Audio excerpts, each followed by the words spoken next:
पहली फिल्म जैसे बनी छत्तीसगढ़ में 1965 में कही देवी संदेश। तो उस समय से लेके अब तक में आपने फिल्म की यात्रा देखी है, एक क्षेत्रीय छत्तीसगढ़ी फिल्म की यात्रा। क्या लगता है आपको, क्या आपने अब तक समझा देखा? आपने जो मेरे पत्रकारिता करियर के बारे में जो आपने अतीत पे प्रकाश डाला, तो वो जो है उसको उस पे मैं थोड़ा-सा पीछे जाने की कोशिश करूँ। मेरा पहला शौक सिनेमा था।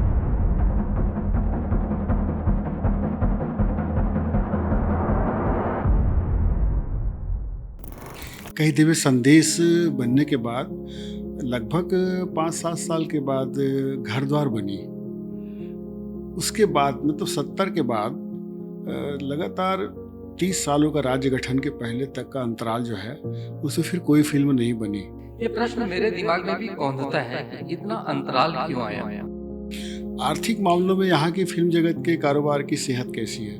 जब मोर छैया हुइयां का दौर था, वो दौर 2000 से 2003 तक चला। जी, मतलब सतीश जैन जी की उसी दौर में झन भूलो माँ बाप ला आई थी। जी, तो उनकी सबसे ज़्यादा प्यार वो सतीश जी उसी फिल्म को करते हैं। जी। लेकिन व्यावसायिक रूप से जैसी सफलता मिलनी चाहिए थी, वैसी उस फिल्म को नहीं मिल पाई। वो समय बहुत महंगा था। मतलब ये फिल्म बनाने का मैं समझता हूँ कि करीब 80-90 लाख लग गए होंगे झन भूलो माँ बाप ला बनाने को और बना के थिएटर तक ले जाने में। उस दौर में लोगों ने 3 से 4 लाख में भी फिल्म बनाई है। और फिर उसके बाद वो 30 से 50 लाख का भी दौर आया। लेकिन आज जो अभी का दौर है, तो 50 लाख से 1 करोड़ का दौरा भी चल रहा है। तो लागत वसूल हो रही है, ऐसा लगता है आपको कि फ़ायदे में है फ़िल्म इंडस्ट्री? अधिकांश फिल्में जो हैं लागत नहीं निकाल पाती। छत्तीसगढ़ी बोलने वाला और समझने वाला दर्शक है, वहाँ सिनेमा नहीं है। और जहाँ सिनेमा है, तो वहाँ छत्तीसगढ़ी फिल्म को छत्तीसगढ़ी को बोलने और समझने वाले लोग कम हैं। साथियों नमस्कार। आज श्री महाकाल धाम पॉडकास्ट के स्टूडियो में हमारे प्रदेश के वरिष्ठ पत्रकार भाई अनिरुद्ध दुबे जी आए हैं। मैं दुबे जी का हार्दिक स्वागत करता हूं। अनिरुद्ध दुबे जी 90 के दशक से पत्रकारिता के क्षेत्र से जुड़े हैं। विभिन्न पत्र पत्रिकाओं में आपने संपादन किया है, पत्रकारिता की है और आज 34 साल 35 साल हो गए लगातार आप पत्रकारिता के पेशे से जुड़े हैं। अनिरुद्ध दुबे जी का जन्म स्थान रायपुर ही है और पारिवारिक पृष्ठभूमि में बताना चाहूँगा, आपके पिताश्री अच्छे ख्यातिलब्ध राजनीतिज्ञ थे। अच्छे परिवारों में आपका लालन पालन हुआ और शुरू से आपने साहित्य और पत्रकारिता को प्राथमिकता दी। तो आज हम उनसे बात करेंगे। वैसे तो सभी विषयों में उनका दखल है, लेकिन आज हम जो चर्चा करेंगे उसमें दुबे जी से हम छत्तीसगढ़ के फिल्म इतिहास पर, यहाँ की कला संस्कृति और साहित्य पर चर्चा करेंगे। तो दुबे जी, आप पत्रकारिता का लंबा अनुभव रखते हैं और छत्तीसगढ़ फिल्म के प्रति आपका ज़्यादा रुझान रहा। आपके सारे लेख आलेख में छत्तीसगढ़ फिल्मों के प्रति ज़्यादा झुकाव रहा और आप लिखते बड़े अच्छी समीक्षा करते रहे। तो पहली फिल्म जैसे बनी छत्तीसगढ़ में 1965 में कही देवी संदेश। तो उस समय से लेके अब तक में आपने फिल्म की यात्रा देखी है, एक क्षेत्रीय छत्तीसगढ़ी फिल्म की यात्रा। क्या लगता है आपको, क्या आपने अब तक समझा देखा? जी। आपने जो मेरे पत्रकारिता करियर के बारे में जो आपने अतीत पे प्रकाश डाला, तो वो जो है उसको उस पे मैं थोड़ा-सा पीछे जाने की कोशिश करूँ, जी, तो मेरा पहला शौक सिनेमा था। बचपन से ही सिनेमा को लेके एक पागलपन था स्कूल के दिनों में। और कई बार ऐसा भी हुआ कि जो है 1-2 बार हुआ, कई कई बार तो नहीं कह सकते, 1-2 बार ऐसा हुआ कि वहाँ पे पता लगा क्लास जो है वहाँ पे बल्क करके सिनेमा घर पहुँच गए, फ़िल्म देख रहे हैं। ख़ैर, आपने 65 से जो शुरू हुई, जो कही देवे संदेश की यात्रा, जी, इस पे प्रश्न किया। भोजपुरी में एक फ़िल्म बनी थी 60 के दशक में, वो पहली भोजपुरी फ़िल्म थी, गंगा मैया तोहरी पीरी चढ़इबो।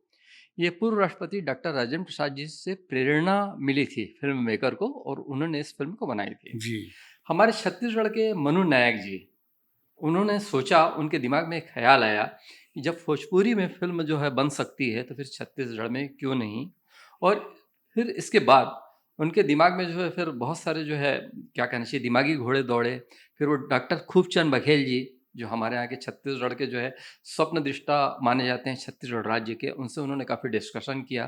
फिर उसके बाद फिर वो जो फिल्म निर्माण की तरफ प्रवृत्त हुए और कई देवे संदेश जो है 1965 में रिलीज हुई पहली छत्तीसगढ़ी फिल्म थी जी। और एक तरीके से वो जो है क्रांतिकारी फिल्म भी मानी जाती है। जी। कई दिव्य संदेश बनने के बाद लगभग 5-7 साल के बाद घर द्वार बनी।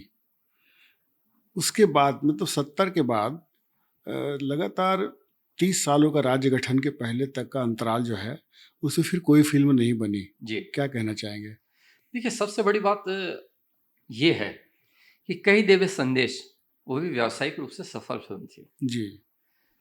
फिर उसके बाद 1971 में घर द्वार आई, वो भी फिल्म चली थी और फिर मोहम्मद रफ़ी साहब ने इन दोनों फिल्मों के लिए गाने गाए थे। वो गाने आज भी सुने जाते हैं जी, जी। और मुझे तो ऐसा लगता है कि जो रफ़ी साहब ने जो गाने गाए, सुपर डुपर हिट है वो। Super duper hit. और आज भी इतनी सारी फिल्म बन के निकल गई जी। छत्तीसगढ़ी फिल्म, लेकिन फिर भी पता लगा, ऐसा मन में आता है कि उन ऊंचाइयों को शायद कोई छू पाया हो। आने वाले समय में हो सकता है कि जी। ये मिथक टूटे जी। और एक लंबा पॉज आया। निश्चित रूप से ये प्रश्न मेरे दिमाग में भी कौंधता है कि इतना अंतराल क्यों आया। जहाँ तक कि मनु नायक जी की बात है, जिन्होंने कई देवे संदेश बनाई, तो 80 के दशक में यहाँ कैलाशपुरी रायपुर में एक जगह है, वहाँ पे एक स्कूल में अलादीन जादुई चिराग करके एक बच्चों का ड्रामा हो रहा था। जी। तो वहाँ चीफ गेस्ट के रूप में मनु नायक जी वहाँ पर मौजूद थे। जहाँ तक ऐसा मुझे हल्का सा ध्यान आ रहा है, ये बात रही होगी 1983-84 की। तो उन्होंने मंच से घोषणा की थी वो दूसरी छत्तीसगढ़ी फिल्म पठौनी बनाने जा रहे हैं और पठौनी के गाने भी तैयार हो चुके थे। जी। और ऐसा नहीं है कि देखिए, उनको संघर्ष तो कई देवे संदेश बनाते समय करना पड़ा था और संघर्ष की बात करें तो पूरा उस पर एक अलग एपिसोड बन जाएगा, जी, जिस पर जी। मैं जाना नहीं चाहता। जी। वो बहुत तकलीफ झेल के उन्होंने बनाई थी। लेकिन पठौनी के समय में ऐसा कहीं कुछ नहीं था, कोई आर्थिक संकट नहीं था, कहीं कुछ था नहीं था। लेकिन पता नहीं एकदम कंफर्टेबल होने के बाद भी मनु नायक जी क्यों उस दिशा में आगे नहीं बढ़ पाए। नहीं तो छत्तीसगढ़ी सिनेमा के इतिहास के कुछ और पन्ने मनु नायक जी के नाम पर होते। जी। और निश्चित रूप से देखिए, कहीं देवे संदेश के पहले डायरेक्टर होने वाले थे निर्जन तिवारी जी, वो भी हमारे रायपुर के ही थे। और कुछ ऐसा संयोग हुआ कि निर्जन तिवारी जी डायरेक्ट नहीं कर पाए कई देवे संदेश को, तो प्रोड्यूसर मनु नायक जी को खुद डायरेक्ट करना पड़ा कई देवे संदेश को। फिर निर्जन तिवारी जी और विजय पांडे जी के बीच कुछ तालमेल जमा। विजय पांडे जी भी भनपुरी के थे। अच्छा, भनपुरी तो अब रायपुर शहर के भीतर का एक हिस्सा हो गया, उस समय भनपुरी गांव कहलाता था। काफ़ी दूर अलग जी हो हाँ, गया था। रायपुर का सीमावर्ती गांव। जी। तो भनपुरी के जो मालगुजार थे विजय पांडे जी और निर्जन तिवारी जी, उनके बीच तालमेल बैठा। फिर उसके बाद घर द्वार फिल्म बनी और घर द्वार फिल्म आई 1971 में। उसके बाद फिर एक अंतराल आया। अच्छा, वो भी बहुत जुनूनी थे विजय पांडे जी। तो यही एक हर किसी के मन में प्रश्न उठता है कि आखिर मनु नायक जी और विजय पांडे जी इतना जो है इतना समय मतलब क्यों लगा और क्यों आगे नहीं बढ़ पाए। और एक और आपको इंटरेस्टिंग बात बताता हूँ मैं, क्योंकि मैं जैसा पढ़ा, क्योंकि मैं ये कहना चाहिए कि स्कूल और कॉलेज का दौर तो मेरा बहुत बाद में आया, तो हम केवल इतिहास में जो पढ़े हैं उसी के आधार पर बातचीत कर सकते हैं। तो कई फिल्मों की घोषणाएं होती थी यहाँ पर, वो घोषणाओं तक ही सीमित रही। कुछ लोगों ने फ्रॉड भी किया। ये फ्रॉड चला है, आपका मान के चलिए कि 60 के दशक में भी हुआ, 70 के दशक में भी हुआ, 80 के दशक में भी हुआ और 90 के दशक में भी ये करीब-करीब कहीं-कहीं पे ऐसा होते नज़र आया। जिस समय हम अब मोर छैया भुइयाँ पर आ जाएँ। जब जनवरी-फरवरी 2000 में सतीश जैन जी मोर छैया भुइयाँ को लेकर शूट पर गए थे, तो उन्हें भी बहुत संदेह की निगाहों से देखा गया था। ये क्या बनाएँगे और ये क्या फ़िल्म बनेगी? लेकिन मोर छैया भुइयाँ बनी और 2000 में अक्टूबर के लास्ट में जो है ये सिनेमा घरों में पहुंची। जब सिनेमा घरों में पहुंची तो फिर एक ज़बरदस्त इतिहास ही बन गया, जिससे आप और मैं वाकिफ़ हैं। लेकिन मैं एक सवाल आपसे ये भी करना चाह रहा था कि इन 30 सालों में 65 से लेके 35 सालों में भोजपुरी की फ़िल्में बहुत प्रगति की। अन्य रीजनल फ़िल्में भी काफ़ी आगे व्यावसायिक दृष्टिकोण से बढ़ी। हमारे यहाँ ऐसा क्या कारण हुआ कि फ़िल्म इंडस्ट्री डेवलप नहीं कर पाई? जी, भोजपुरी की आपने बात की, और तो और जो है 70 के दशक में और 80 के दशक में कुछ भोजपुरी फिल्म जो है छत्तीसगढ़ में लगी। मैं स्कूल के दिनों में था और स्कूल के दिनों में उस समय रायपुर में 9 टाकीजें हुआ करती थी और आज तो जो है 3 ही बची हैं। तो उन 9 टाकीजों में मतलब वहाँ पे सिनेमा के बोर्ड, पोस्टर और उस समय जो है परिसर में एक वो कुछ-कुछ चित्र लगे होते थे सिनेमा के जिन्हें फ़ोटो सेट कहा जाता था। वो जा के देखने का बड़ा शौक, एक अजीब-सा पागलपन। मैं आपको अमरदीप टॉकीज़ की बात बताता हूँ यहाँ पे, रायपुर की पुरानी टॉकीज़ है जो अब बंद हो चुकी है। तो अमरदीप टॉकीज़ का जो कैंपस था, वहाँ पे किनारे पे एक असद पेंटर हुआ करते थे और कमाल के वो पेंटर थे। तो वहाँ पे बलम परदेसिया एक फ़िल्म का जो है बोर्ड वहाँ पे लंबे समय से बन रहा था। जब बड़ा ज़बरदस्त ये र और उस फ़िल्म के हीरो थे राकेश पांडे जी। एक तरफ वो ढपली लेके इधर खड़े हैं और पीछे हीरोइन खड़ी है। तो ये सवाल मेरे मन में आता था कि ये क्या है? और निश्चित रूप से भोजपुरी फ़िल्म थी और वहाँ यहाँ पे बोर्ड बन रहा है तो निश्चित रूप से वो रायपुर और भिलाई में लगी होगी, क्योंकि अधिकतर जो है उस तरफ की उत्तर प्रदेश और बिहार के लोग तब भी रायपुर में थे और भिलाई में थे। उसके बाद फिर सुजीत कुमार जी की फ़िल्म दंगल। सुजीत कुमार जी हमारे जो है हिंदी सिनेमा के बड़े ज़बरदस्त चरित्र अभिनेता रहे और सुपरस्टार भोजपुरी में सुपरस्टार थे वो। भोजपुरी में सुपरस्टार और जो हिंदी फ़िल्मों के जो सुपरस्टार हैं राजेश खन्ना जी, उनके साथ कई फ़िल्मों में दिखे जी, जी, सुजीत जी। कुमार जी। तो उनकी एक फ़िल्म थी दंगल, वो भी हमारे रायपुर में लगी और जहाँ तक कि मुझे याद आ रहा है वो भिलाई में भी लगी थी। वास्तव में अब मतलब ये कि भोजपुरी सिनेमा यहाँ दिख रहा है, लेकिन छत्तीसगढ़ी सिनेमा जो है यहाँ पर नहीं दिख रहा है। लेकिन फिर 2000 से जो परंपरा शुरू हुई और एक फ्लो आया, तो भले उसमें अप डाउन होते रहा, निश्चित रूप से रुकावट आई, फिर एक पॉज़ आया, उसके बाद फिर बना, लेकिन तब से लेकर अब तक जो है छत्तीसगढ़ी सिनेमा निरंतर बनते चले आ रहा है। इन 25 सालों में काफ़ी प्रगति हुई है, कह सकते हैं। जी हाँ, निश्चित रूप से आप जो प्रगति की बात कहें, तो बहुत ज़्यादा प्रगति हुई है। मतलब ये है कि शुरू में जब सतीश जैन जी ने उन्होंने बनाया, तो उस शूट के लिए जो मुंबई के लोग आए थे। फिर यहाँ पे ये है कि फ़िल्म अगर कहीं हुआ तो मतलब ये है कि मुंबई के लोग वहाँ पे कैमरामैन मुंबई का आ रहा है, यहाँ तक कि स्पॉट बॉय भी वहाँ पे मुंबई से आ रहा है। फिर उसके बाद फ़िल्म का जो पोस्ट प्रोडक्शन डबिंग होना है, तो वो मुंबई में हो रही है। फिर उसके बाद फ़िल्मांकन कहीं पे बाहर जाके हो रहा है, सेंसर के लिए बाहर जा रहे हैं, तो ख़ैर सेंसर के लिए तो अभी भी बाहर ही जाना होता है। अब ये स्थिति तक के छत्तीसगढ़ी सिनेमा पहुँच गया है कि केवल सेंसर का प्रमाण पत्र हमें लेने के लिए बाहर जाना पड़ता है और बाकी सारा काम जो है हम सुचारूपूर्ण ढंग से छत्तीसगढ़ में छत्तीसगढ़ी फ़िल्मों को बनाने के लिए कर पाते हैं। एक और जैसा दिखता है इन 50 सालों में, 60 सालों में, बंगाल हो, पंजाब हो, भोजपुरी हो और उसके बाद छत्तीसगढ़ी। तो ये जो रीजनल फ़िल्में हैं, बंगाल के गीत, लोक संगीत से लेकर के फ़िल्मांकन और सारे कलाकार, और बंगाल के तो समानांतर रहा है मुंबई फ़िल्म इंडस्ट्री के, तो दोनों समानांतर रहे हैं अभिनय और फ़िल्म बाज़ार के मामले में। तो व्यावसायिकता जो थी वहाँ बहुत अच्छी थी, ऐसा लगता है। व्यावसायिकता के मामले में हमारी फ़िल्में दूसरे राज्यों में क्या प्रदर्शन कर रही हैं? कैसा लग रहा है आपको? क्या संभावनाएँ दिख रही हैं? देखिए, आपने बंगाल की बात की। मैं मानता हूँ कि हर स्टेट की अपनी कला और संस्कृति होती है, लेकिन बंगाल तो कितना समृद्ध था। जी। सत्यजीत रे जी और मृणाल सेन जी, बुद्धदेव दास गुप्ता जी और पहला जो है अपना सिनेमा जो बना था देवदास, शरतचंद्र चट्टोपाध्याय, वो उनके बंगाल में ही उपन्यास पे बना बना था, था। जी। हिंदी में बाद में बना। तो वहाँ तो मतलब है कि जो समृद्ध रहा वहाँ का इतिहास, वहाँ की कला, वहाँ की संस्कृति, उसका कोई मुकाबला नहीं है। और आपने पंजाब का भी ज़िक्र किया और फिर बहुत अपने-अपने मराठी सिनेमा भी बड़ा ज़बरदस्त मराठी प्रभाव से जी, छोड़ते रहा। जी। बात छत्तीसगढ़ की जो है, देखिए क्या है कि मैंने पहले भी कहा कि कही देवे संदेश जो है क्रांतिकारी विषय था और घर-द्वार जो है घर परिवार की कहानी थी। मोर छैयाँ भुइयाँ भी उस संदेश परक फ़िल्म थी, उसमें घर परिवार था। बात कहीं न कहीं आ जाती है टेस्ट की। ऐसा नहीं कि छत्तीसगढ़ी सिनेमा में प्रयोग नहीं होते रहे, लेकिन यहाँ पे मैं देखते आया जो अब तक समझ पाया, यहाँ पे मसाला फ़िल्म चलती है, फ़ॉर्मूला फ़िल्म चलती है और वही सफलता की कहानी है।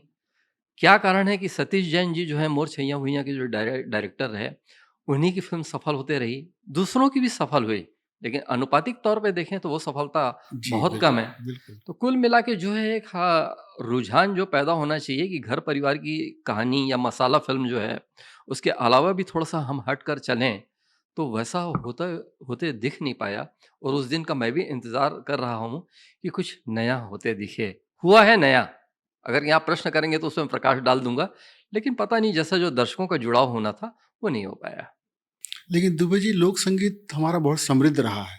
छत्तीसगढ़ का लोक संगीत काफ़ी समृद्ध रहा और बहुत वर्षों से मतलब यहाँ पे गायक प्रयोग करते रहे नए नए छत्तीसगढ़ी गानों के। पर वो लोक संगीत जो है वो जैसे अन्य राज्यों के लोक संगीत बहुत ज़्यादा प्रभाव डालते हैं पूरे देश भर की मानसिकता में, ऐसा प्रभाव छत्तीसगढ़ के लोक संगीत का क्यों नहीं बन पा रहा है? क्या लगता है आपको? ये फ़िल्म के बारे में बोल रहे हैं कि फिल्म, आप? लोक संगीत दोनों, लोक कला, जी। लोक फिल्म के बारे में। देखिए, लोक संगीत की बात कर रहे हैं तो फिर तो तीजन बाई से बड़ा उदाहरण कौन होगा? जी, और लोक कला संस्कृति, हबीब साहब जो है यहाँ की लोक कला को लेकर तो मतलब है ना, विश्व के कोने-कोने में गए। और ठीक है कि रामचंद्र देशमुख जी और दाऊ सिंह चंद्राकर जी छत्तीसगढ़ तक के रहे, सीमित रहे। लेकिन उनका क्या कमाल का काम रहा है। मतलब अपना दाऊ महासिंह जी, चंद्राकर और अपना जी। अ, रामचंद्र रामचंद्र जी, देशमुख जी का।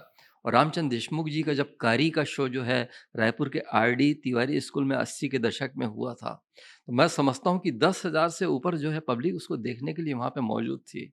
तो कुछ तो हमारे कला संस्कृति में बात है। और देखिए, व्यापकता हमारे छत्तीसगढ़ में है, और समृद्धि हमारे छत्तीसगढ़ में है। मतलब बस्तर का अपना एक अलग अंदाज है। जी। आप इधर सरगुजा तरफ चले जाएं तो ये कुछ और हाँ, आपको देखने सुनने मिलता है। जी, दुर्ग, रायपुर और नांदगांव की तरफ देखें तो कुछ अलग बात है। हर तरफ जो है अलग अलग बात है, अलग अलग जो है महक है, अलग अलग धुन है। बात बस समझने की है। और रही बात समय समय में, मैंने तीजन बाई का उदाहरण दिया, हबीब साहब का उदाहरण दिया। सतीश जैन जी मुंबई फिल्म इंडस्ट्रीज में जो है पहचाने जाते हैं, इसमें कहीं कोई दिक्कत नहीं है। Manoj Verma film Bhulan the director, मेज की जी है। हाँ, भूलन द मेज उन्होंने बनाई। संजीव बख्शी जी का उपन्यास जो है भूलन कांदा। तो भूलन द मेज को राष्ट्रीय पुरस्कार मिला और बाहर में भी उसकी चर्चा हुई। और हमारे छत्तीसगढ़ में बायोपिक भी बनी दाऊ मंद्रा जी पे, जिनके नाम पे हर साल जो है छत्तीसगढ़ सरकार एक पुरस्कार भी देती है। तो वो जो दाऊ मंद्रा जी, दिल को छू जाने वाली फ़िल्म थी। मतलब आपको रुला दे, ज़बरदस्त फ़िल्म।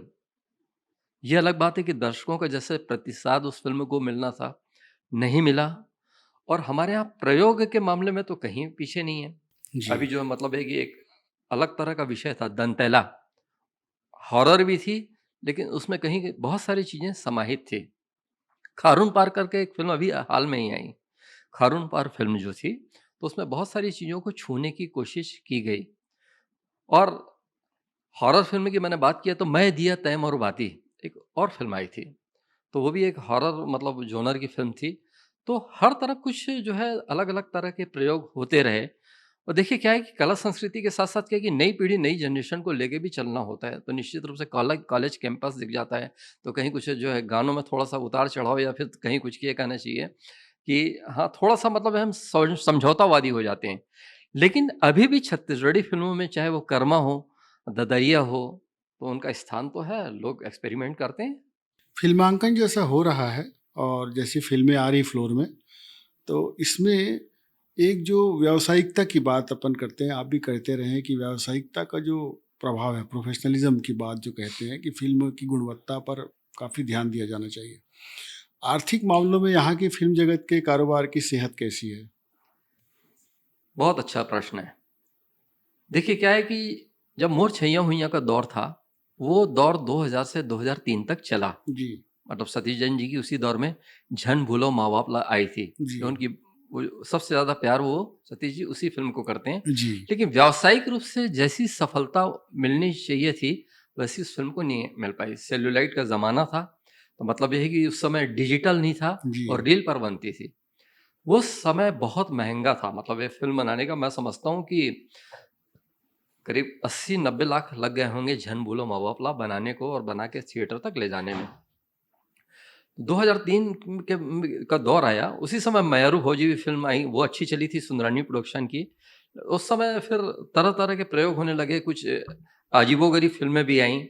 प्रेम चंद्राकर जी की 2 फ़िल्में हिट जो है 2000 से 2003 के बीच के दौर में आईं, जी, मया दे दे, मया ले ले, परदेसी के मया और सुंदरानी प्रोडक्शन ने एक प्रयोग किया था, जय महामाया धार्मिक पिक्चर के नाम पे भी एक जो है बढ़े थे।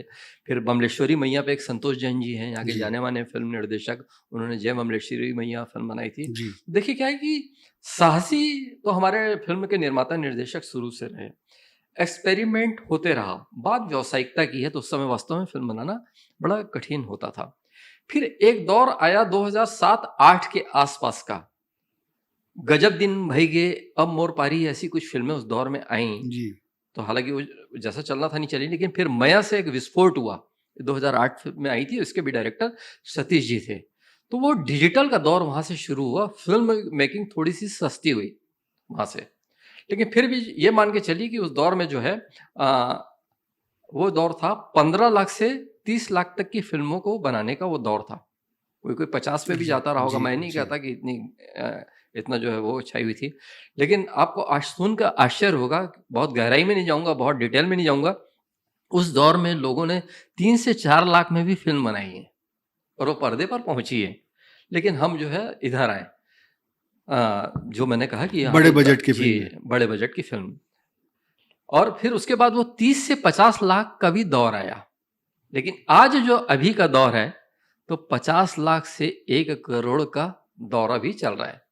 जो फिल्म जो बन रही है और वह जी। पोस्ट प्रोडक्शन करके सिनेमाघर में पहुंचने तक का 50 लाख से 1 लाख तक का भी, 1 करोड़ तक का अभी ये दौर चल रहा है। तो आज हम करोड़ पे पहुंच गए, तो व्यावसायिक रूप से भी देखें तो हम कहीं से कमतर नहीं है। लागत वसूल हो रही है, ऐसा लगता है आपको कि फायदे में है फिल्म इंडस्ट्री? अधिकांश फिल्में जो हैं लागत नहीं निकाल पाती, अधिकांश फिल्में। और देखिए कैसी त्रासदी है, कैसी विडंबना है कि जहाँ के छत्तीसगढ़ी बोलने वाला और समझने वाला दर्शक है, वहाँ सिनेमा नहीं है। और जहाँ सिनेमा है तो वहाँ छत्तीसगढ़ी फिल्म को छत्तीसगढ़ी को बोलने और समझने वाले लोग कम हैं। शहर की बात करें तो वहाँ सिनेमा घर है, मल्टीप्लेक्स हैं, थोड़ी थोड़ी संख्या बढ़ रही है, लेकिन वो बिल्कुल माकूल नहीं लगती। और दूसरी बात, कुछ अजीब सा प्रदेश है हमारा। मतलब मैं आलोचनात्मक दृष्टि से बात नहीं कर रहा हूँ मैं, मतलब समझने की तो मैं भी कोशिश करता हूँ एक विद्यार्थी की तरह। मतलब शहर और गांव में बटा हुआ छत्तीसगढ़। यहाँ तो ऐसा भी होता है कि यहाँ पे जो पढ़ने लिखने जो गांव के और कस्बे के लोग जो आते हैं, तो यहाँ पे आके जो रायपुर में कुछ दिन रहते हैं, तो फिर वो जो है अपना हिंदी बोलने लग जाते हैं। अंग्रेजी के शब्द होते हैं, अंग्रेजी में भी बात करते होंगे, मुझे नहीं पता। तो कुल मिला के ये बटा हुआ है। बाकी आप स्टेट की बात करें, आप देखें, आप महाराष्ट्र जाएं तो वहाँ पे मराठी भाषी, मतलब ये शहरों में भी बिल्कुल आपको मराठी दिखेगी। बंगाल आप जाएंगे तो वहाँ तो बांग्ला चल ही रही है। दर्शक वर्ग पूरा प्रदेश है वहाँ, हाँ, भोजपुरी में हो, चाहे बंगाल में हो, चाहे मराठी में हो। आज तो देखिए ना, जब मतलब एक यहाँ नहीं है, यहाँ बटा हुआ है। रजनीकांत जी की पिक्चर जब साउथ में लगती है, तो उस दिन क्या है कि वहाँ पे छुट्टियां हो जाती हैं, लोग अवकाश ले लेते हैं, जो नौकरी में जाते हैं वो अवकाश ले लेते हैं। मतलब ये पता लगा वहाँ पे बड़ा कट आउट है तो उसको दूध से नहलाया जा रहा है। मतलब ऐसा पागलपन और ऐसा जो तिलस्म, वो तो हमारे छत्तीसगढ़ में कभी आ नहीं पाया। लेकिन एक बात और मैं कहना चाहूंगा, फिर बात यही आती है कि सतीश जी की ही फिल्में सक्सेस होती है, बाकी की क्यों नहीं हो पाती। तो नब्ज को पकड़ना, बात यह है कि मैं जहाँ तक समझ पा रहा हूँ, सतीश जी जो है ज़बरदस्त नब्ज़ को पकड़ के रखे हुए हैं। हो सकता है कि उतना नयापन उनकी फ़िल्मों में नहीं दिखता हो, लेकिन सफल तो वही हैं। फिल्म के प्रोत्साहन के लिए, कलाकारों के प्रोत्साहन के लिए इस तरह के काम शासन के स्तर पे भी होना बहुत ज़रूरी है। और एक और जैसा कि चल रहा है आज दौर, ओटीटी का चल रहा है, तो ओटीटी में क्या यहाँ प्रयोग करना चाहिए? अभी तक तो ऐसे कोई बड़े काम हुए नहीं है, क्या लगता है आपको? जी, आज इस पॉडकास्ट पे हिस्सा लेने के लिए जब मैं निकला, तो ये चीज़ें मेरे दिमाग में घूम रही थी, जो आपने ओटीटी का को लेकर सवाल किया, और आपने भोजपुरी सिनेमा का भी ज़िक्र किया। आज जो भोजपुरी सिनेमा है, वो ओटीटी और यूट्यूब पर निर्भर हो गया है वो। हाँ, भोजपुरी फ़िल्में नहीं के बराबर जो है सिनेमा घरों में लग रही है, ये स्थिति है। तो मैं समझने की कोशिश किया, कुछ लोगों से मेरी बातें हुई, तो बताया गया कि वहाँ पे ओटीटी पे वहाँ के दर्शक जो हैं देख लेते हैं। उनकी मानसिकता बन चुकी है। बात करें हम छत्तीसगढ़ी सिनेमा की, तो यहाँ पे भी एक्सपेरिमेंट हो रहा है। मोहित साहू जी जैसे जो प्रोड्यूसर जो हैं, वो कुछ उन्होंने अपना ओटीटी लॉन्च किया और प्रयास उनका जारी है। लेकिन अभी यहाँ पे बड़ी मशक्कत चल रही है। जैसा दर्शकों को मेहरबान होना था ओटीटी पे, वैसे वो हो नहीं पा रहे हैं। हो सकता है आने वाले समय पर हों।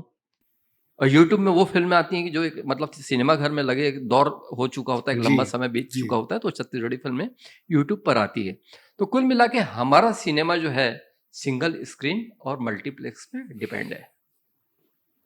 अभी संभावनाएं थोड़ी सी दूर हैं, ऐसा लगता है ओटीटी में, है ना? प्रयोग हो रहे हैं पर अभी तक स्थायी रूप से कोई पहचान अभी बन नहीं पाई है।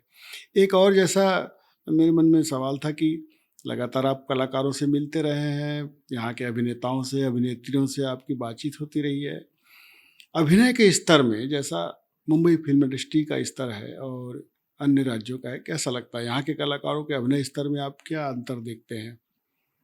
देखिए क्या है कि अगर कहीं आप स्टारडम की बात करें तो यहाँ पे किसी का स्टारडम तो नहीं बन पाया है। ये मतलब निकले तो भीड़ इकट्ठी हो जाए, जी, शहर जी। शहर और कस्बों की बात कर रहा हूँ मैं। जी, बिल्कुल। और बिल्कुल वहाँ पे कहीं-कहीं पे ऐसा सेल्फी-वेल्फी लोग लेते दिख जाते हैं, सारी चीज़ें।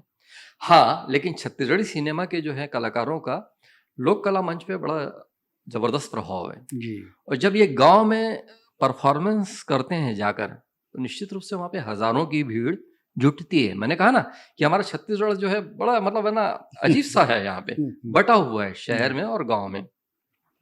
रही बात पहचान की, और देखिए टैलेंट की बात करें, तो टैलेंट के मामले में कहीं कोई कमतर नहीं है हमारे यहाँ। जी।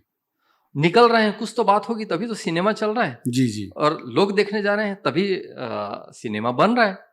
अगर कहीं वही होता, अगर कहीं यहाँ पे परफॉर्मेंस के मामले में हम पीछे होते, तो फिर कोई बात ही नहीं थी। और हाँ, एक दौर था जब छत्तीसगढ़ी सिनेमा का शुरुआती दौर था। शुरुआत क्यों भी, दूसरे या तीसरे चरण में भी जो है पता लगा कि उड़ीसा से या फिर मुंबई से हीरोइनें आती थीं।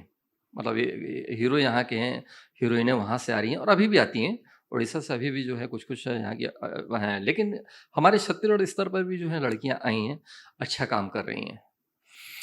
एक और जो बात है छत्तीसगढ़ की तासीर में कि जैसा आपने अभी हबीब जी की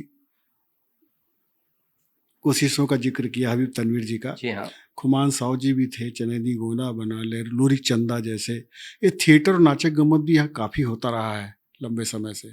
तो नाचक गम्मत और रंगमंच जो हुआ है, लोरी चंदा, ये जो चनैनी गोंदा, तो ये जो थिएटर का जो प्रयोग होता रहा है, इसमें क्या आप इसके साक्षी रहे हैं 90 से और आज?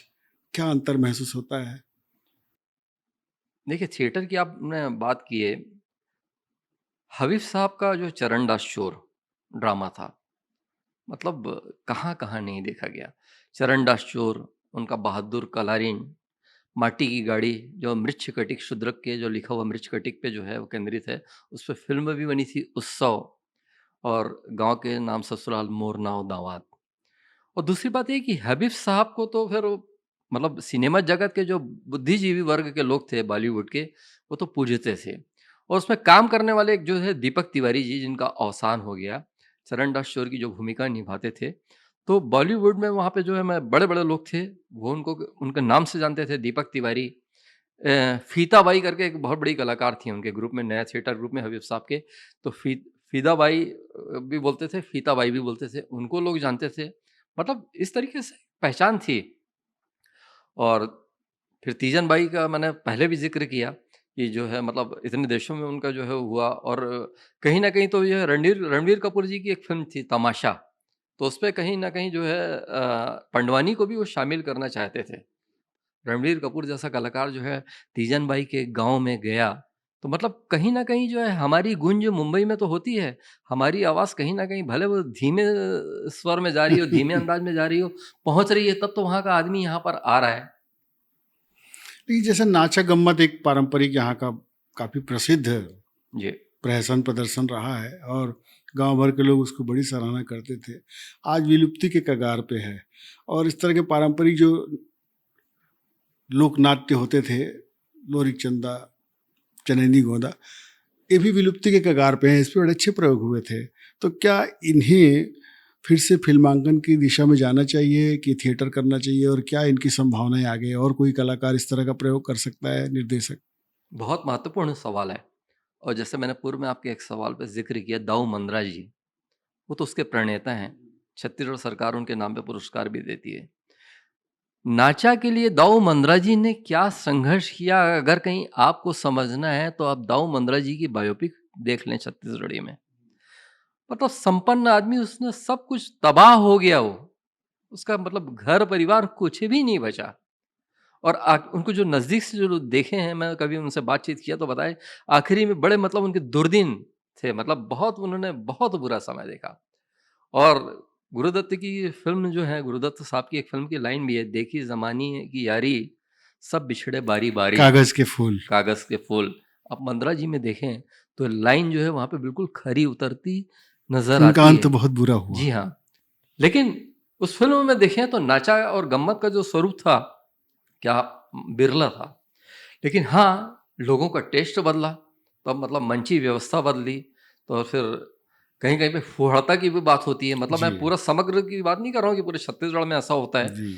मतलब यहाँ पे तो ऐसे भी जो मतलब है कि लोक कला मंच के नाम पे ऐसे भी लोग रहे कि जहाँ पे स्टेज के पीछे जो है मेटाडोर पूरी तरह तैयार रहती थी और ड्राइवर बैठा रहता था। और पता लगा कि वहाँ पे कहीं कुछ जो है वल्गैरिटी चल रही है, जहाँ बर्दाश्त के बाहर हुआ पब्लिक को, वो कुछ उसने फेंकना शुरू किया, तो सीधे वहाँ पे मंच से उतरे और बिल्कुल लपेटे और गाड़ी में बैठे और फरार हुए। इस तरीके की भी रिपोर्ट सुनने को आती रही। तो दोनों चीज़ें हैं, लेकिन फिर भी जो है हमारा छत्तीसगढ़ का जो है दर्शक वर्ग, श्रोता वर्ग बहुत सचेत है। ठीक है, हर तरह के टेस्ट के लोग रहते हैं। बॉलीवुड में क्या सिगरेट की फ़िल्में नहीं बनती? क्या साउथ में नहीं बनती? और मलयालम सिनेमा की आप बात करें, तो वहाँ पे तो इसी तरह की एक फ़िल्मों का दौर था। जबकि आज मलयालम सिनेमा को सबसे श्रेष्ठ माना जाता है, जी। सबसे कहा जाता है कि मतलब उसका कोई मुकाबला नहीं है। तो उस जगह पे भी तो वो ये जो है मतलब गरम फ़िल्में बनती थी। खुद ये है, वो गरम फ़िल्में डब होके आती थी। हम लोगों ने भी देखा है, जया मालवनी बहुत बड़ी स्टार थी। मन का मंदिर उनकी उनकी एक फ़िल्म आई थी, जो अमरदीप टाकीज़ में लगी जी, थी। जी। ख़ैर, बात छत्तीसगढ़ की है, तो साहब छत्तीसगढ़ में जो है बहुत जागरूक और बहुत सचेत दर्शक वर्ग है, श्रोता वर्ग है। तो कम से कम जो है मैक्सिमम लोग ऐसे हैं जो वल्गैरिटी को कहीं बर्दाश्त नहीं कर पाते और कहीं वो स्थान देने के लिए तैयार नहीं है। यहाँ के दर्शक इतने तो सचेत हैं। निश्चित रूप से हाँ। सिनेमा में भी वैसी हैं। जी, जी। सतीश जैन जी की फ़िल्म की हम लगातार बात करते हैं, तो मतलब कहीं भी आप फुहड़ता, अश्लीलता। लेकिन द्व्यर्थी संवाद, द्व्यर्थी गाने चल रहे हैं, जी। उस पर क्या कहना हाँ, चाहेंगे? मैं उसी पे आ रहा था। जी, जी। गोविंदा की एक फ़िल्म आई थी, उसमें गाना था सरकाए लियो खटिया जाड़ा लगे। जी। तो बतिया बुझाना मया फ़िल्म में एक गाना था सतीश जी का। सतीश जी की फ़िल्म मया में था। वो गाना वास्तव में बड़ा खटकने वाला रहा और लोग जब भी होता है तो फिर उदाहरण के रूप में प्रस्तुत कर देते हैं। मेरे ख़्याल से अगर कहीं वो चूक भी हुई होगी, तो शायद वो एक फ़िल्म में हुई रही होगी। हालाँकि वो ताबड़तोड़ बिज़नेस करी थी, वो फ़िल्म भयंकर चली थी। मतलब अगर कहीं इतिहास लिखा जाएगा छत्तीसगढ़ी सिनेमा का, तो कहीं न कहीं ज़िक्र तो मया का होगा ही। लेकिन उनकी और पहले की फ़िल्म देख लीजिए और बाद की उनकी फ़िल्म को आप देख लीजिए, और भी मैं उनका नाम ले रहा हूँ, और भी जो हमारे निर्देशक हैं, निर्माता निर्देशक हैं, आप उनकी फ़िल्म को देख लीजिए। बहुत यहाँ पे बनाने वाले और भी हैं, मनोज वर्मा हैं, संतोष जैन जी रहे, सुंदरानी प्रोडक्शन की फ़िल्में रहीं, प्रणव झा जी फ़िल्म बना रहे हैं, उत्तम तिवारी जी हैं, अभी नए लोगों में भी जो है यहाँ पे गंगा सागर पंडा की एंट्री हुई है, अमलेश नागेश छत्तीसगढ़ी सिनेमा में बहुत बड़ा नाम है। मोहित साहू जो है का अपना एक प्रोडक्शन हाउस है। महिलाओं की बात करें तो भारती वर्मा जी जो हैं वो फ़िल्म बना रही हैं। तो हर लोगों ने एक सीमा अपनी तय कर रखी है और ये बहुत गर्व के साथ मैं कह सकता हूँ कि ये सारे के सारे लोग सीमा को नहीं लांघते और जो था एक दौर चला गया यहाँ पे। ठीक है कि 1-2 प्रयोग हुए, हम उतनी उसपे गहराई में नहीं जाना चाहेंगे और जैसा जो रहा दर्शकों ने देखा ये वो, लेकिन हमारा जो है हमारे जो 98% लोग तो जो है बहुत ईमानदारी से और समर्पित ढंग से काम कर रहे हैं, तो उनको हम सैल्यूट कर सकते हैं। तो ये 40 वर्षों की पत्रकारिता की आपकी यात्रा रही है दुबे जी। कोई ऐसा संस्मरण सुना है जो किसी कलाकार से आपको मिलने का मौका लगा और एक नया अनुभव हुआ हो? कोई ऐसी बात, कोई घटना याद हो? जी, 2-3 घटनाएँ हैं और मैं संक्षेप में सुना देता हूँ साहब। अ, मैं अखबारों की दुनिया से जुड़ा हुआ था। 2012 में मैं यहाँ के एक सान्ध्य दैनिक अखबार हाईवे चैनल का संपादक था। फिर मेरे को लगा कि थोड़ा-सा खुले आसमान में उड़ूँ, तो फिर मैंने वहाँ से सम्मान के साथ जो है त्यागपत्र देते हुए मैंने एक पत्रिका शुरू की, फ़िल्म पत्रिका मिसाल। और देशबंधु और हाईवे चैनल जो एक ही ग्रुप है, उसके प्रति आज भी मेरा सम्मान है और बहुत प्यार मिला, बहुत सम्मान मिला और बहुत स्नेह उस समय मिला, आज भी मिलता है वहाँ से।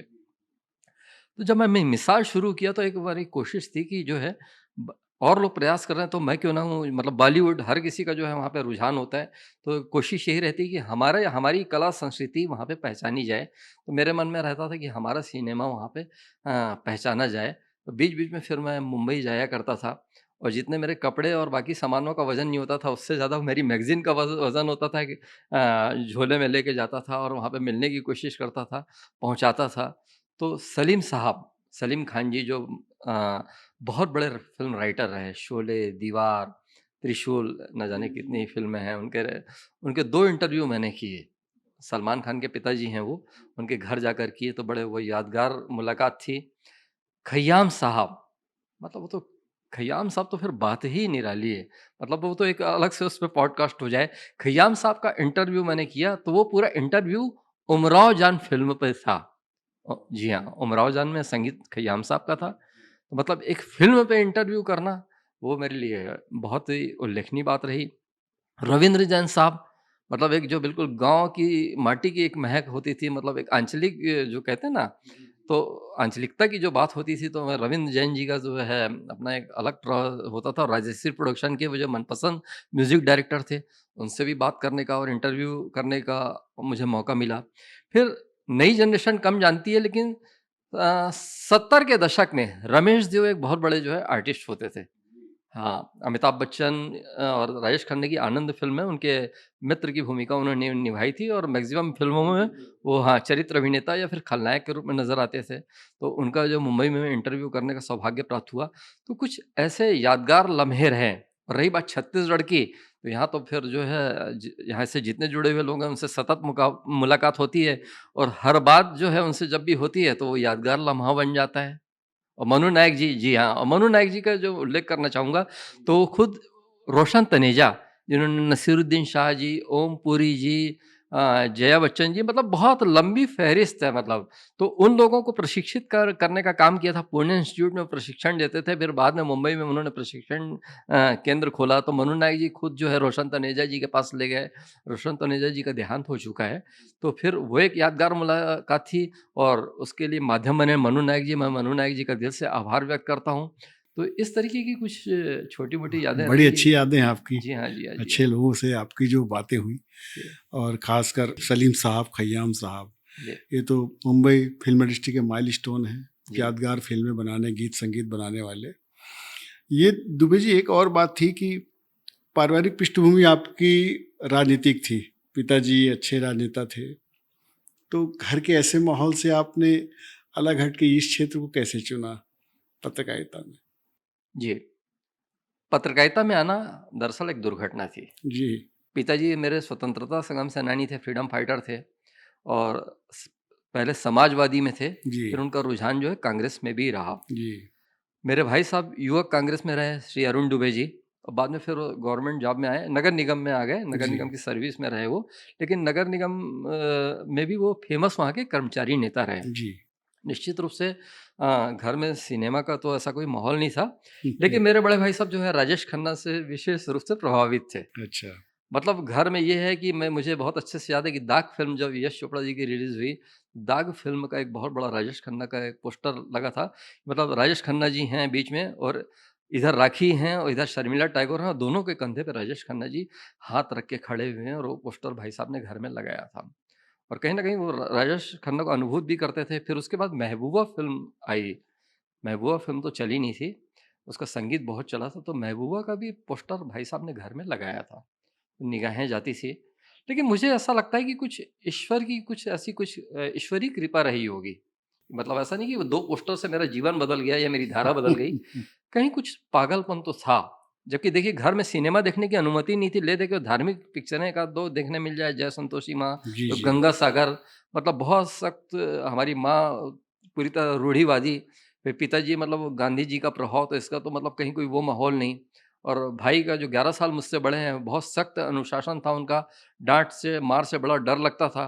तो वो माहौल नहीं था, तो कुछ नहीं होते हुए भी फिर भी सिनेमा खींचता था। हुँ, हुँ, और फिर टेलीविज़न जब 80 के दशक में नहीं 70 के दशक में वैसे मेरे ख़्याल से आ गया था। हाँ, 77 में टीवी आ चुकी थी। फिर वो एक बड़ा मतलब है ना रास्ता खुला, तो पता लगा संडे रविवार को किसी न किसी के घर में जाके फ़िल्म देख रहे हैं। तो इस तरीके से सब चीज़ें बढ़ते गई, फिर वो एक लंबी कहानी बनते चली गई। फिर पत्रकारिता की तरफ रुझान हो गया आपका, और आप तो सभी विषयों पे लिखते रहे हैं। जी, जी। हाँ, मैं थोड़ा-सा कहीं कुछ और कहने से रह गया था, बात पत्रकारिता की थी। पत्रकारिता में आना एक दुर्घटना की तरह रहा। मैं थिएटर भी मैंने किया, रंगमंच में मैंने नाटकों की दुनिया से जुड़ा रहा। अग्रगामी में जलील रिज़वी साहब के निर्देशन में मैंने नाटक किया। जी। नीलू मेघ जी जो हैं, प्रयास रंगमंच हाउस का, उनके साथ जुड़े रह के मैंने नाटक किया। अख्तर अली जी बहुत बड़े देश के व्यंग्यकार हैं, उनके साथ मैंने जुड़कर नाटक किया। एक्टिंग मेरा शगल था, मैं आगे बढ़ाना भी चाहता था, लेकिन हम लोग निम्न मध्य वर्ग परिवार से थे, लोअर जी। मिडिल क्लास परिवार से थे। फिर मतलब ये है कि बाद में पता लगा कि यही, और रायपुर में आप जानते हैं बहुत छोटा-सा शहर था, वो तो अब महानगर बन रहा है। जी। तो यहाँ पे कहीं कुछ संभावनाएँ नज़र नहीं आती थी, और थोड़ा-सा तो फिर मुझे लगा कि कुछ करना पड़ेगा, तो मेरी पहली प्राथमिकता थी, मैं टीचरशिप करना चाहता था। मैं चाहता था कि शिक्षक बनूँ, और मुझे लगता था कि क्योंकि मैं शुरू से मतलब है ना कम्फर्ट ज़ोन, एक जो एक शब्द चला आ रहा है, अभी तो नहीं है लेकिन उस समय रहता था बहुत लंबे समय तक कि अरे कोई बहुत अच्छा शब्द नहीं है। एक मध्यम वर्गीय परिवार यही सोचता था, कंफर्ट जोन में रहना जी, जी, चाहता जी। था। और मैं चाहूँगा युवा पीढ़ी के लिए तो मेरा मैसेज रहेगा कि मित्रों कभी कंफर्ट ज़ोन में ना रहो। तो वही एक जॉब लगता था कि मेरे को लगता है कि मैं कर सकता हूँ। उसकी तैयारी भी हो चुकी थी, और शायद मैं हो भी जाता, मैं ही बैक कर गया। जब बैक कर गया तो फिर अब क्या करें? तो फिर पता लगा कि महाकौशल एक अखबार था, वहाँ पे फिर किसी ने सजेस्ट किया कि आप जाके वहाँ पे, तो कुछ नहीं था, प्रूफ रीडिंग कर लें। तो बतौर प्रूफ रीडर मेरी शुरुआत हुई। फिर धीरे से मैं लोगों के इंटरव्यू लेने लगा, जिसमें मतलब ये है कि कला संस्कृति थी। उसके बाद फिर करते फिर काफ़िला जो है। उस जमाने में महाकौशल एक काफी प्रतिष्ठित अखबार था। महाकौशल। जब मैं जिस दौर में महाकौशल में गया, ये बात 1985 की रही जी। होगी, जी। 85 में, तब उसका जो वैभव जा चुका था। अच्छा। जी। इतिहास की बात करें तो वास्तव में शुरुआत तो वहीं होगी। मतलब महाकौशल तो फिर महाकौशल रहा है। उसके बाद फिर कौन कौन से अखबारों में काम करने का मौका जी। मिला? महाकौशल के बाद मैं बहुत अल्प समय के लिए मैं युगधर में रहा, कुछ दिन मैं स्वदेश में रहा, फिर उसके बाद मैं अमृत संदेश में रहा, जो हमारे प्रदेश के पूर्व मुख्यमंत्री मोतीलाल वोरा जी के भाई गोविंद लाल वोरा जी का अखबार था वो, और गोविंद लाल वोरा जी के वहाँ के ऑनर भी थे और संपादक भी थे। अमृत संदेश में मैं रहा, उस समय प्रांतीय डेस्क देखा, सिटी रिपोर्टर रहा, वहाँ खेल पेज भी देखा, सिनेमा की समीक्षा मैं लिखते रहा। फिर उसके बाद मैं देशबंधु गया, तो देशबंधु में प्रांतीय डेस्क में काम करने का मौका मिला, साथ में लगातार वहाँ पे फ़िल्म समीक्षाएँ लिखते रहा। फिर मैं हाईवे चैनल में आया। मेरी सबसे लंबी पारी जो है सांध्य दैनिक हाईवे चैनल में रही, और हाईवे चैनल मतलब ये है कि शायद ही रायपुर की पत्रकारिता के इतिहास में ऐसा दौर आए, जब शुरुआत में हाईवे चैनल शुरू हुआ था, तो मतलब माँग और जो पूर्ति का जो नियम है ना, तो माँग ज़्यादा थी और उसकी जो है प्रबंधन पूर्ति नहीं कर पा रहा था। इतनी डिमांड थी हाईवे सांध्य चैनल की, दैनिक से। सांध्य दैनिक हाईवे चैनल, मतलब दीवानगी। मैं कोई अतिशयोक्ति वाली बात नहीं कर रहा हूँ, मेरे घर तक लोग आए कि मेरे घर में हाईवे चैनल बँधवा दो। तो कुछ लोगों के यहाँ बँधवाया, जहाँ नहीं पहुँच पा रहा था तो उन्होंने आके शिकायत की, दरवाजे से हाथ दिखा के कह रहे हैं, "क्या यार, एक अखबार नहीं डलवा सकते?" ये दौर हाईवे चैनल का था। तो वहाँ पे मैं बतौर सिटी रिपोर्टर फ़िल्म समीक्षक काम किया, और कुछ ऐसा ईश्वर का प्रताप रहा कि 300 से अधिक फ़िल्मों की मैं समीक्षाएँ किया मैंने, एक दौर में। अभी तो नहीं करता हूँ मैं, किया। 2 चीज़ें हैं, एक तो 300 से अधिक फ़िल्मों की समीक्षा करना शायद छत्तीसगढ़ में कोई नहीं किया है, और छत्तीसगढ़ी सिनेमा पे सबसे पहले कलम उठाने वाले पत्रकार के रूप में मुझे जाना जाता है, और ये मैं परमात्मा की ये भी देन मानता हूँ मैं। दुबे जी, जैसा कि आप 40 साल से पत्रकार रहे हैं और यहाँ पे नामी अखबार प्रकाशित होते रहे हैं और लीडिंग अखबार हैं, लेकिन पत्रकारों के जीवन में आज भी बहुत संघर्ष है। पत्रकारों की स्थिति बहुत अच्छी नहीं है आर्थिक मामले में। इतने संघर्ष और मेहनत के बाद भी आज पत्रकार हाशिए पे ही है। और अब और पहले के पत्रकारिता के जीवन में क्या अंतर महसूस करते हैं, और पत्रकारों की हालत की आपके नज़रिए में क्या स्थिति है? हाँ, मुझे 35-36 साल हो गया पत्रकारिता करते हुए, और 80 के दशक में जो है पत्रकारिता के क्षेत्र में मैं आ ही गया था। और निश्चित रूप से देखिए क्या है कि थोड़ा-सा क्रम में बात करनी होगी। 80 के दशक में यहाँ गिने-चुने अखबार थे। गिने-चुने अखबार थे, तनख्वाह कम होती थी, सारी चीज़ें थी, और बड़ा संघर्ष था, और लोगों के संघर्ष के बारे में हम सुनते थे जो हमारे सीनियर थे। ये संघर्ष 80 के दशक में था, वो 90 के दशक में भी बरकरार रहा। कुछ ऐसे भी समाचार पत्र रहे जहाँ 3-3 4-4 महीने तनख्वाह नहीं मिला करती थी, फिर भी लोग काम करते थे, मजबूर होते थे। और वो दौर इतना खतरनाक था जब रायपुर शहर से सिर्फ 4 या 5 अखबार निकलते थे। मतलब एक अखबार से अगर कहीं किन्हीं कारणों से नौकरी छूटी, तो कोई ज़रूरी नहीं कि दूसरे अखबार में मिल जाए। आदमी को 3-3 4-4 महीने घर बैठना पड़ता था। जी। तो बहुत कठिन था वो समय। छत्तीसगढ़ राज्य बनने के बाद से जब 2000 का समय आया तो धीरे-धीरे बदलाव आया। जी। तब भास्कर और अपना हरिभूमि जैसे अखबार शुरू शुरू हो गए थे। फिर बाद में पत्रिका भी आया। देखिए प्रिंट मीडिया का जहाँ तक कि मैं ज़बरदस्त दौर जो मानता हूँ, तो ये आप इसको 2010 तक का आप मान सकते हैं। बिल्कुल। क्योंकि उस समय जो है स्थानीय चैनल में तो की बात करें तो उस समय यहाँ पे कोई नहीं थे और बड़े-बड़े राष्ट्रीय चैनल थे तो सीधे-सीधे कोई इसका संपर्क नहीं था। लेकिन जब राज्य बना तो उसके बाद से देखिए क्या है, राज्य की भी बात नहीं करें, आप थोड़ा-सा गौर करेंगे न 90 के दशक से हम अभी तक के अगर कहीं गौर करें, तो जो क्रांति हज़ारों साल में आती थी, वो 15-20 सालों में आ गई। बिल्कुल। हज़ारों साल में जो मतलब चेंज होता था, वो मतलब 1000 साल में जो चेंज होता था, 15-20 साल में हो गया। बहुत क्रांतिकारी परिवर्तन ये वो। फिर यहाँ पे चैनलों का दौर आया। बने बड़े चैनल भी, छोटे चैनल भी। उसपे भी बहुत गहराई पे नहीं जाना चाहूँगा। लेकिन फिर उतनी समस्या नहीं रही आर्थिक समस्या जिसकी जो आप बात कर रहे हैं पत्रकारों की। और देखिए क्या है कि इसमें बहुत कुछ अपनी योग्यता पर निर्भर करता क्या है। आज सम्मानजनक है पत्रकारिता की नौकरी? निश्चित रूप से जो योग्य हैं, जो काबिल हैं, उनका वेतन बिल्कुल सम्मानजनक है। जी।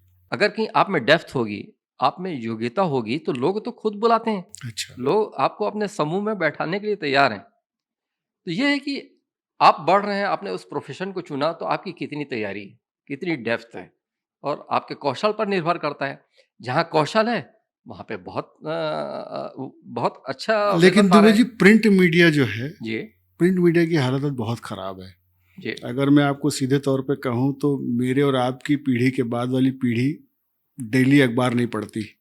घरों में युवा पीढ़ी अखबार नहीं पढ़ती और सोशल मीडिया के इस दौर में हर 10 मिनट में आदमी हर मिनट अपडेट हो रहा है, इतनी इन्फॉर्मेशन उसको मिल रही है। तो प्रिंट मीडिया का क्या भविष्य लगता है आपको इस सोशल मीडिया के क्रांतिकारी दौर में? प्रिंट मीडिया का भविष्य कोई बहुत उज्ज्वल नहीं है साहब। देखिए क्या है कि जब चैनलों का दौर शुरू हुआ ना, और ख़ास करके मैं 2010 शब्द का उल्लेख किया हूँ, जी। उसके बाद से मतलब चीज़ें बहुत तेज़ी से बदलनी शुरू हो गई। और अभी जो लड़के-लड़कियाँ जो हैं पत्रकारिता की कॉलेज से, यूनिवर्सिटी से निकलते हैं, तो सीधे-सीधे जो है इलेक्ट्रॉनिक मीडिया की तरफ ही जाना चाहते जी। हैं। जी। और जो अभी कोविड का दौर आया, जो 2 साल का, जी। तो उसमें अखबारों की सर्कुलेशन में 25 से 30% की जो गिरावट हुई है और जो खरीदने वाले अखबार जो कटे हैं, वो अब कभी लौट कर नहीं आएँगे। रिकवरी नहीं हो पा रही है। वो नहीं हो पा रही है और वो कभी नहीं आएँगे। और अखबार कभी बंद नहीं होगा, कभी नहीं मरेगा। क्योंकि जो कागज़ में जो चीज़ है उसकी अपनी एक अलग अलग खुशबू है। भले वो इश्तिहार के रूप में लोग लें, कानून की जानकारी के लिए लें या फिर अपना जो है सरकारी विज्ञापनों के हिसाब से चले या फिर जो है प्रतियोगी परीक्षाएँ की तैयारी हुँ। करते हैं वो छात्र-छात्राओं की वो प्राथमिकता रहे, सारी चीज़ें। लेकिन अखबार तो देखिए क्या है कि कभी बंद नहीं होगा। लेकिन हाँ, अखबार का जो सर्कुलेशन जो है लगातार डाउन होगा। आपने जो कहा ना आपकी पीढ़ी, मेरी पीढ़ी तो निश्चित रूप से हो सकता है कि हमारे बाद एक जनरेशन जो है और गंभीरता से ले, लेकिन उसके बाद की जनरेशन कितनी क्या गंभीरता से लेगी, ये सोचने वाली बात है। ऐप के माध्यम से। जी हाँ, हाँ। ये पत्रिका के भी है। मैंने मिसाल पत्रिका शुरू की, त्यागपत्र दे के शुरू किया, तो आज मेरे को डिजिटल में भी जाना पड़ा। पत्रिका निकल रही है नियमित रूप से 2012 से, लेकिन क्यों जाना पड़ा डिजिटल? इसीलिए जाना पड़ा कि मतलब ये है कि मैं पाठकों तक मेरे को पहुँचना है तो ऐसा क्या माध्यम हो? जी। वो डिजिटल ही है कि कहीं कुछ समाचार है, तो कोई प्रवासी भारतीय कहीं अमेरिका में बैठा है या पाकिस्तान में बैठा है, तो वो खबर मिनटों में आप उनको व्हाट्सएप कर सकते हैं। जी। लेकिन वही बात रही प्रिंट की, तो ठीक है कि आप वहाँ पे कैमरे से खींच के भेज भी दें, तो कितना वो बड़ा-बड़ा करके फैला-फैला के पढ़ेगा और देखेगा। तो समय के हिसाब से सबको बदलना है, आप और मैं भी बदले, और लोगों को भी बदलना पड़ेगा। आज आप हमारे स्टूडियो में आए और छत्तीसगढ़ के इस फिल्मी इतिहास पर और पत्रकारिता पर बहुत अच्छे विचार दिए। दर्शकों, मैं आशा करता हूँ कि दुबे जी की बातें आपको ज़रूर पसंद आएंगी, प्रेरित करेंगी, सोचने पर मजबूर करेंगी और मैं आशा करता हूँ कि इस समीक्षा से छत्तीसगढ़ फिल्म एक नए दिशा की ओर बढ़ेगा। दुबे जी, आपका बहुत बहुत आभार। दर्शकों, आपका आभार।